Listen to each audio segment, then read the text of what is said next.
guys, medyo masukal dito sa garden ngayon. So ang ginagawa ko, naghahawan ulit ako ng mga halaman ko na isa ibaba. Kung mapapansin nyo guys, doon sa mga bandang part na to ng garden, wala nang halaman masyado.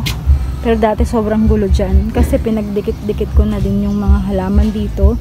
At yung mga cactus na nandito guys, nilipat ko na siya dito. So, ayan, dito guys. Pinagsama-sama ko yung mga cactus dyan at yung iba pang plants na pwede kong isiksik dyan. At ito nga pala guys, so ang ganda.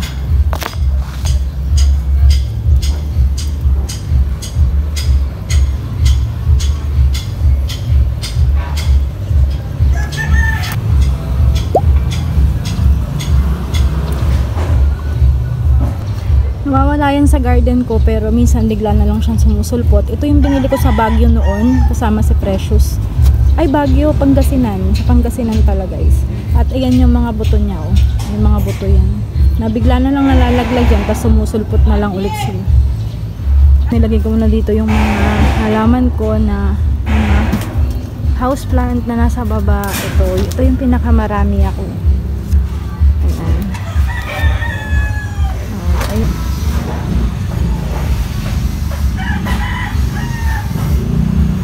Ito nga pala yung luya, yung tinanim na luya.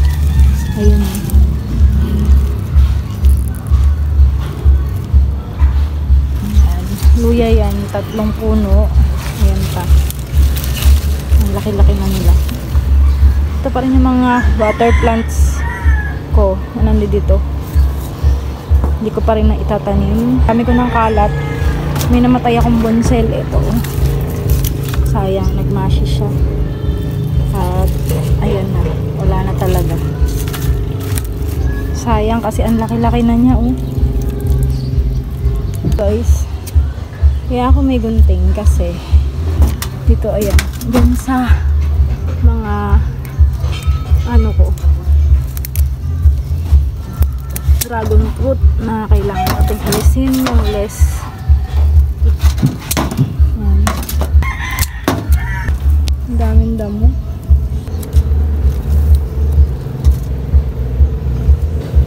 Ano kaya ang halaman to? Ayan, oh. Ay dilaw na bulaklak.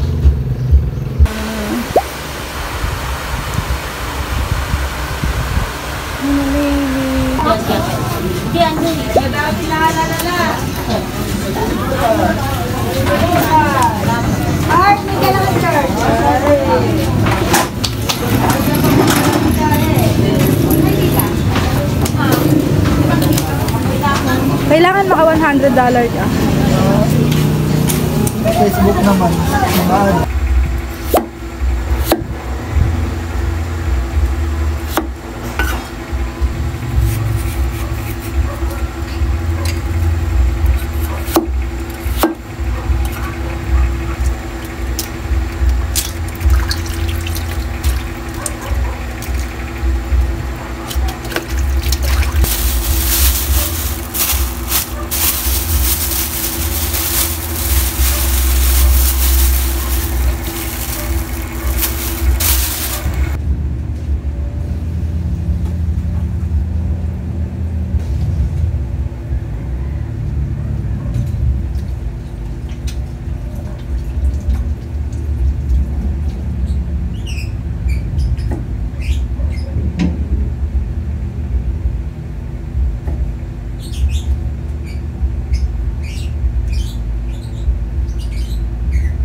Bumili ako ng lansones, kalahating kilo lang.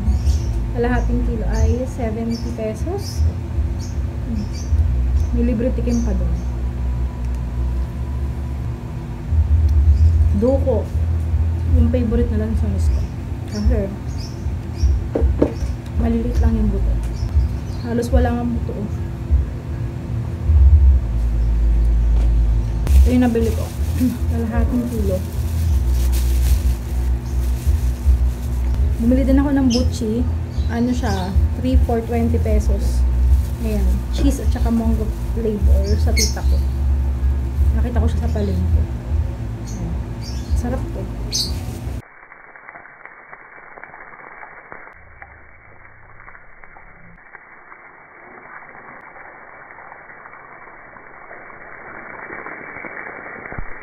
Lalagyan natin ng patis. Sasangkot siya natin sa patis ko para may lasa na siya. Kasi mapapansin nyo, puro laman yan ng ng baboy. At hindi po kasi gano'n kumakain ng taba. Kaya pagka ganitong mga luto, kaya puro po laman ng baboy at maninipis po yung pinagawa ko talaga. Kasi para bite size lang din. Yung pinagpakuluan natin ay lalagyan natin ng Mamacitos Kare-Kare Mix. Lalagyan natin. Malaki to, kaya kalahati lang ilalagay ko. Nilagay ko na yung kaunting tubig.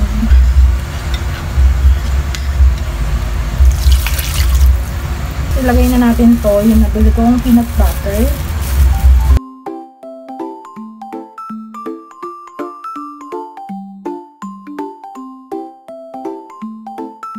Bigyan ko na rin ng konting pampalasa.